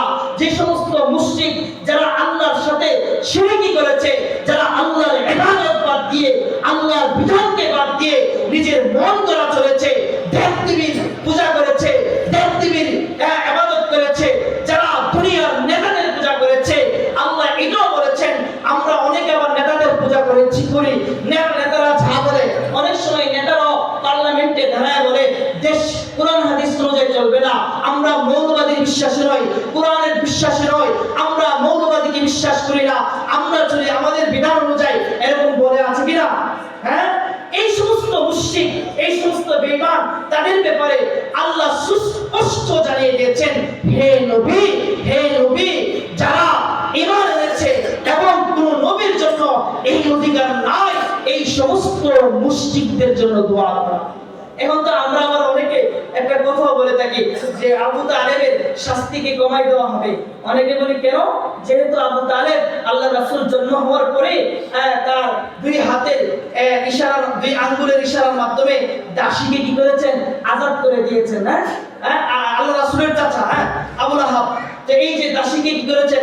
আযাদ করে দিয়েছেন। এরকম আমরা অনেক সময় মনে করি, এটা আবার অনেকে বলে, অথচ আল্লাহ বলেছেন কোরআনের মধ্যে, লা ইউখাফফাফু আনহুমুল আযাব, কোন কাফের, কোন বেঈমান যারা ইসলাম থেকে দূরে সরে গিয়েছে, ইসলামকে বাদ দিয়েছে, তাদের কারো আযাব আল্লাহ তাআলা কমাই দিবেন না, বরং তাদের আযাব বাড়তেই থাকবে। জাহান্নামের মধ্যে তাদের জন্য দর্দনাক আযাবুন আলীম, যন্ত্রণা, অপদস্থ, লাঞ্ছনামূলক আযাব তাদের জন্য রয়েছে। তাদের আযাবকে কখনো কমানো হবে না। আর আমরা বলে থাকি আযাবকে কমায় দিবে। আচ্ছা, আমি বলি, রাসূলের চাচা যদি আযাব না কমাই দেওয়া হয়, রাসূলের আপন চাচা, কলিজার টুকরা, যেই চাচা রাসূলকে বড় করেছে, আবু তালেব, যেই চাচা রাসূলকে নিয়ে বিভিন্ন জায়গায় ব্যবসা বাণিজ্য করতে গিয়েছেন, যেই চাচা রাসূলকে কাছে কাছে রাখতেন, যেই চাচা না জানি ভাতিজাকে কেউ ক্ষতি করবে, পুরো আরবের মধ্যে আল্লাহ রাসূল সাল্লাল্লাহু আলাইহি সাল্লামকে সহযোগিতা করেছেন, সব সময় নজরে রেখেছেন, নিজের চোখের সামনে রেখেছেন, বরং দ্বীনি কাজের মধ্যে সহযোগিতা করেছেন। এবং চাচার ব্যাপারে যদি আল্লাহ পাক রব্বুল আলামিন রাসূলকে জানাই দিতে পারেন, ও রাসূল, তুমি তোমার চাচা হতে পারে, যদিও তারা ও হুম উলিল কুরবা, যদিও তারা একেবারে কাছের নিকটতম, একবারে তোমার কাছে, এরপর তাদের জন্য তোমার ইস্তিগফার করা, ক্ষমার দোয়া করা যাবে না।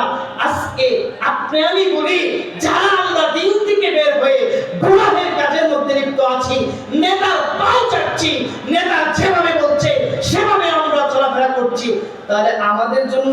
জাহান্নামের আযাব কমাই দেওয়া হবে। আমরা তো বিনা হিসাবে জান্নাতে নাকি? হ্যাঁ, সাহাবায়ে কেরামের ইতিহাস দেখেন, সাহাবায়ে কেরামের ইতিহাস পড়েন, সাহাবায়ে কেরাম রাসূলের জন্য কেমন পাগল ছিলেন। সাহাবায়ে কেরামের ব্যাপারে আল্লাহ তাআলা সরাসরি ঘোষণা দিয়েছেন, আবু বকর ফিল জান্নাহ, উসমান ফিল জান্নাহ, ওমর ফিল জান্নাহ, আলী ফিল জান্নাহ। আশারায়ে মুবাশশারের ব্যাপারে আল্লাহ তাআলা সুস্পষ্ট জান্নাতের ঘোষণা দিয়েছেন। এরপরও সাহাবায়ে কেরাম জাহান্নামের ভয়ে কাঁদতে কাঁদতে তাদের হাসিনকে ভিজায় ফেলতো, তার বুককে ভিজায় ফেলতো। হযরত আবু বকর সিদ্দিক রাদিয়াল্লাহু তাআলা আনহু কেমন ছিলেন তার একটা ঘটনা শুনলে আপনারা বুঝতে পারবেন। একদিন আম্মা জান আয়েশা রাদিয়াল্লাহু তাআলা আনহা চন্দ্রিমা রাত্রির মধ্যে, মাঠের মধ্যে আল্লাহ রাসূলকে নিয়ে হাঁটতেছিলেন বাইরে। আল্লাহ রাসূলকে প্রশ্ন করলেন, ইয়া রাসূলুল্লাহ, একটা কথা আমার জানতে ইচ্ছে করতেছে।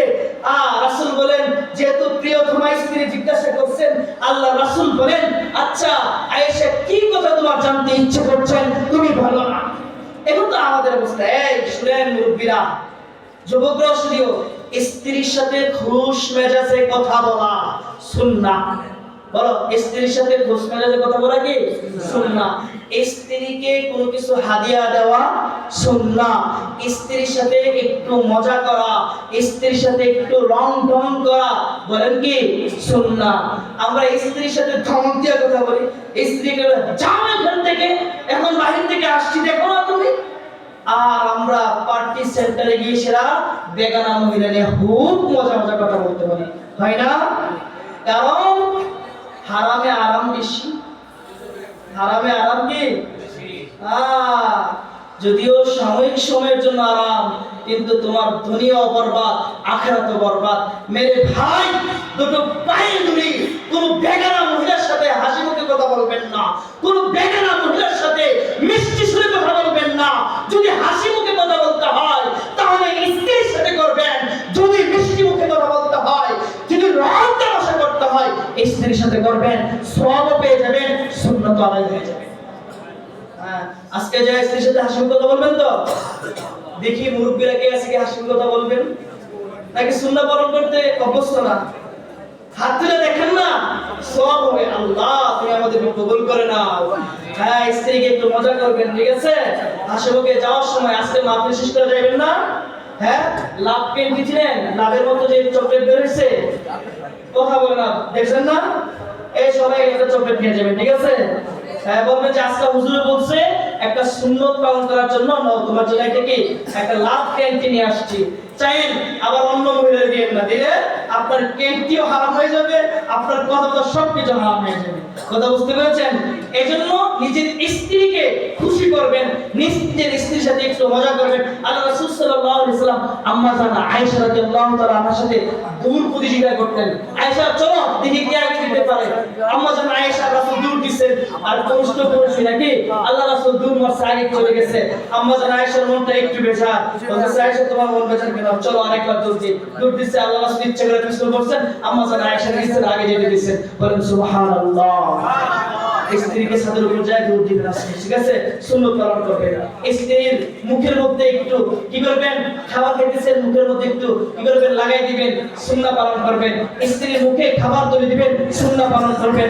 স্ত্রীকে বলবা তুমি আমার মুখে খাবার তুলে দাও, সুন্নাহ পালন হবে। আজকে আমরা যেগুলোর মধ্যে ফায়দা রয়েছে, যেগুলোর মধ্যে সওয়াব রয়েছে, যেগুলোর মধ্যে আপনার আমার উপকার রয়েছে, এইগুলো করি না। আমরা করি কোনগুলো জানেন? যে বেগানা শাড়ি আছে না, শাড়ির মুখে খাবার তুলে দেই। আমরা পার্টি সেন্টারে গিয়া, আমরা কমিউনিটি সেন্টারে গিয়ে সেরা অন্য মহিলাদের সাথে ডান্স করি। যদি আপনার এতই ডান্স করতে মনে চান, আপনার এতই নাচ করতে মনে চান, আপনি আপনার স্ত্রীর সাথে নাচ করেন, সওয়াব হবে। আল্লাহ যেটাকে হালাল করে দিয়েছেন, আপনি আমি হালালটাকে হারাম মনে করি না, আপনি আমি হারামটাকে হারাম মনে করি। এটাই তো আপনার আমার জন্য ইসলাম থেকে বের হয়ে যাওয়া হচ্ছে, এটাই আপনার আমার জন্য জাহান্নামের কারণ হয়ে যাবে। আল্লাহ বলেছেন যারা ইসলাম থেকে বের হয়ে যাবে, তুমি নামাজ পড়লে তোমার নামাজ কবুল হবে না, তুমি রোজা রাখলেও তোমার রোজা কবুল হবে না। আর যদি ইসলামের মধ্যে থেকে তুমি যদি অল্প আমল করো, তাহলে এটাই তোমার জন্য জাহান্নামের আগুন থেকে মুক্ত দেওয়ার যথেষ্ট হবে। ভাই কি বলতেছিলাম যে আম্মা জান আয়েশা রাদিয়াল্লাহু তাআলা করছেন, ইয়া রাসূলুল্লাহ আপনি বলেন না আপনার উম্মতের মধ্যে এমন কেউ কি আছে যে আকাশের যে তারাগুলো দেখা যাচ্ছে সমস্ত তারাগুলো গণে শেষ করা যাবে? আপনার উম্মতের এমন কেউ আছে যে তার নেক আমল গণে শেষ করা যাবে? আম্মা জান আয়েশা রাদিয়াল্লাহু তাআলা মনে মনে ভাবতেছেন, মনে হয় আমার বাবার নাম বলবে, আবু বকরের নাম, যেহেতু আমার বাবা আল্লাহ রাসূলের কঠিন সময়গুলো আল্লাহ রাসূলের সাথে ছিল। আল্লাহ রাসূলের কি কঠিন সময়গুলোর মধ্যে কি ছিল? পাশে ছিল। তাহলে তো মনে হয় আমার বাবার নাম আল্লাহ রাসূল বলবেন। তো বারবার জিজ্ঞাসা করার পরে বলতেছে আল্লাহ রাসূল বলেন না, বলেন নাকি? আয়েশা তুমি শুনতে চাও? হ্যাঁ, আমার উম্মতের মধ্যে এমন একজন আছে এই আকাশের তারকাগুলা ধরে শেষ করে দেওয়া যাবে, শেষ হয়ে যাবে, কিন্তু আমার উম্মতে এমন একজন ব্যক্তি যার নেক আমলগুলা গণে শেষ করা যাবে না। বলেন সুবহানাল্লাহ। আম্মা জান আগ্রহ হয়ে জিজ্ঞেস, ইয়া রাসূলুল্লাহ নামটা বলেন না। তো শুনতে চাও? তাহলে শুনো। তো কে? তো আমার উম্মতের মধ্যে এমন একজন ব্যক্তি, সে হলো হযরত ওমর ফারুক রাদিয়াল্লাহু তাআলা আনহু। বলেন কে?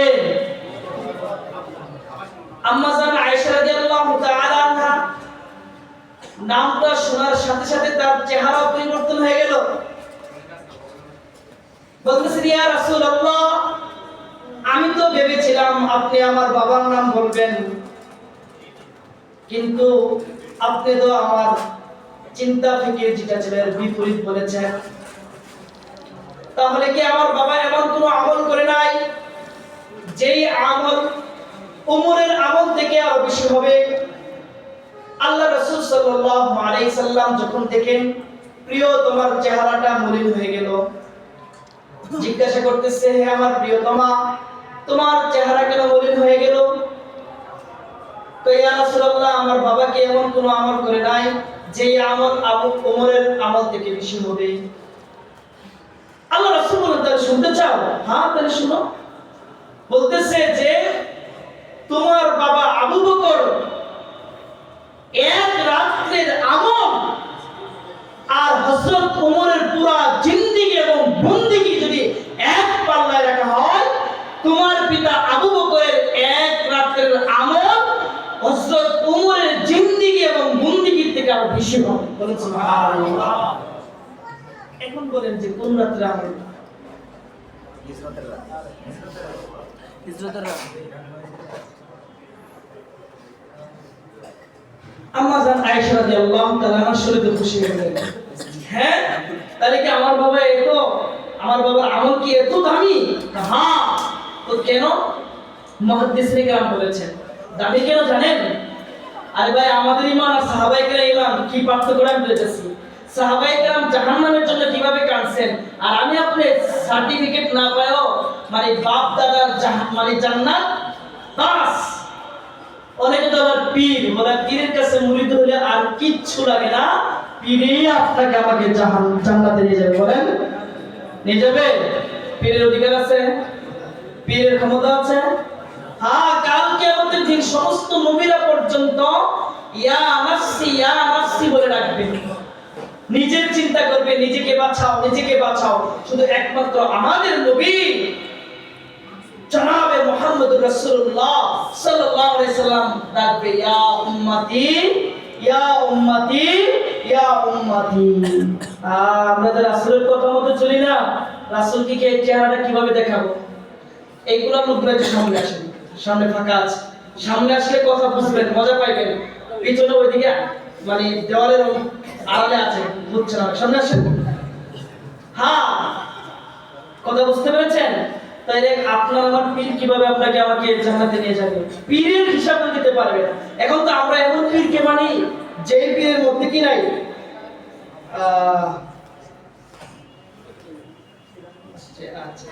এমন পীরকে যদি আমরা মানি যে পীর মনে করেন শরীয়তে মানে না।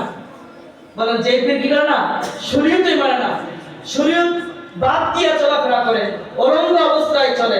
এখন তো বেশি উলঙ্গ হতে পারে, যে যত বেশি ল্যাংটা হতে পারে, যে যত বেশি শরীয়তকে বাদ দিতে পারে, যে যত বেশি শরীয়তের বিরুদ্ধে গিয়ে কাজ করতে পারে, সে সমাজের তত বড় পীর হয়ে যায়। হ্যাঁ, এই যে আবু বকর রাদিয়াল্লাহু তাআলা এক রাতের আমল এত দাম কেন, এত দামি কেন? দামি কেন শুনেন, যে হিজরতের রাত্রির আমলটা, কারণ হিজরতের রাত্রে যে আল্লাহ, এখন আমরা আলোচনা করার সুযোগ নাই, আজকের এই আলোচনা যিনি প্রধান তিনি চলে আসছেন। ব্যক্তিগত অনুমতি থেকে আমি 3 মিনিটে আলোচনা শেষ করতেছি। বা এখানে বসেন, আমাদের বড় ভাই এবং সুন্দর আলোচনা করে, খুব চমৎকার আলোচনা করে, আপনারা শুনবেন মনোযোগ দিয়ে। তো এই যে হিজরতের রাত্রে আল্লাহ রাসূল সাল্লাল্লাহু আলাইহি সাল্লাম আবু বকরের দরজায় এসে নক করেছেন। নক করার পর সাথে সাথে বলছে লাব্বাইক ইয়া রাসূলুল্লাহ। আল্লাহ রাসূল জিজ্ঞাসা করলেন, আবু বকর তুমি ঘুমাও নাই? এক ডাক দেওয়ার সাথে সাথে দরজা খুলে ফেলছো। আবু বকর, ইয়া রাসূলুল্লাহ আপনি 6 মাস পূর্বে আমাকে বলেছিলেন হিজরত করতে হবে, মক্কায় আর থাকা যাবে না, মদিনায় হিজরত করতে হবে। 6 মাস পর্যন্ত আমি আবু বকর সবকিছু সামানা গুছায় আমার মাথায় নিয়ে রাত্রি বেলা আমি দরজার সাথে হেলান দিয়ে দাঁড়িয়ে থাকি। 6 মাস পর্যন্ত আমি একদমও ঘুমাই নাই, না জানি আমার হাবিব কখন আমার দরজায় আসে, এসে একটা ডাকের বেশি 2টা ডাক দিতে হয়। ইয়া রাসূলুল্লাহ একদিন আমার পিঠটাকে আমি বিছানার সাথে লাগাই না। বলেন সুবহানাল্লাহ। তো ওই আবু বকর, আমি কথা শেষ করে দিচ্ছি, ওই আবু বকর হাওমাও করে কাঁদতো, চোখের পানি দিয়া তার হাতের এই কাপড়গুলা ভিজে যাইতো, বুক ভিজে যাইতো, জাহান্নামের ভয়ে, কবরের আযাবের ভয়ে। আর আজকে আমরা শরীয়তকে বাদ দিয়ে আমরা মনে করি যে আমরা শুধু নামাজ পড়লেই আমরা জান্নাতে চলে যাব। বুখারী শরীফ থেকে যে হাদিসটা পড়েছি 6737 নং হাদিস, আল্লাহ রাসূল বলেন কুল্লু উম্মতি ইয়াদখুলুনাল জান্নাহ, যে আমার সমস্ত উম্মাত জান্নাতে প্রবেশ করবে ইল্লা মান আবা, একমাত্র ওই সমস্ত ব্যক্তি যারা অস্বীকার করে। ক্বালু ইয়া রাসূলুল্লাহ মান ইয়াবা, সাহাবায়ে কেরাম বলেন ইয়া রাসূলুল্লাহ আপনার উম্মতের মধ্যে কারা অস্বীকার করে বা করবে? আল্লাহ রাসূল বলেন মান আতাআনি দাখালাল জান্নাহ, যে ব্যক্তি আমার আনুগত্য করব, আমি রাসূল যেভাবে বলে গিয়েছি, যেভাবে আমি উম্মাহকে দেখিয়ে দিয়েছি রাস্তা, কোন পথে চলতে হবে, আমি উম্মাহর সামনে 2টা জিনিস রেখে দিয়েছি। তারাক্তু ফীকুম আমরাইন লাম তাদিল্লু মা তামাসসাকতুম বিহিমা কিতাবাল্লাহ ওয়া সুন্নতি, আমি 2টা জিনিস আমার উম্মতের সামনে রেখে দিয়েছি, একটা হচ্ছে আল্লাহর কোরআন আর একটা হচ্ছে আমি রাসূলের হাদিস। এই 2টা জিনিসকে যারা ভালোভাবে পাকড়িয়ে ধরবে, এই 2টা জিনিসকে সামনে রেখে যারা চলবে, তারা কখনো পথভ্রষ্ট হবে না, আর তারাই আমার অনুসরণ করবে। যারা আমার অনুসরণ করবে দাখালাল জান্নাহ, তারাই জান্নাতে প্রবেশ করবে। ওয়ামান আসানি, আর যারা আমার অনুসরণ করবে না, কোরআনকে বাদ দিবে, হাদিসকে বাদ দিবে, মন গড়া চলবে, মন মতে চলবে, পীরের কথা মতে চলবে, যেই কথা কোরআন সমর্থন করে না, নেতার কথা মতে চলবে, যেই কথা কোরআন সমর্থন করে না, হাদিস সমর্থন করে না, যারা এই সমস্ত কুলাঙ্গার কিছু নেতাদের মতে কথা মতে চলবে, কিছু সমাজের অপদস্থ জানোয়ার যে পীরগুলো শরীয়ত মানে না, ওই সমস্ত পীরদের কথা মতে চলবে। আল্লাহ রাসূল বলেন ফাকাদ আবা, তারাই আমার অস্বীকার করলো। যারা আমি রাসূলকে অস্বীকার করলো, আমি রাসূলের আদেশকে অস্বীকার করলো, দাখালাল নার, তারা জাহান্নামের মধ্যে প্রবেশ করবে। এজন্য মেরে মুহতারাম, আজকে আপনাদেরকে বুঝাতে চেয়েছি ইসলাম কাকে বলে এবং ইসলামের মধ্যে কোন কোন কাজগুলো করতে হবে। আল্লাহ পাক রব্বুল আলামিন যেই কথাগুলো বলেছি সেই কথাগুলোর উপর আমাদের সকলকে আমল করার তৌফিক দান করুন। ওয়া আখিরু দাওয়ানা আলহামদুলিল্লাহি রাব্বিল আলামিন। মাশাআল্লাহ। অত্যন্ত গুরুত্বপূর্ণ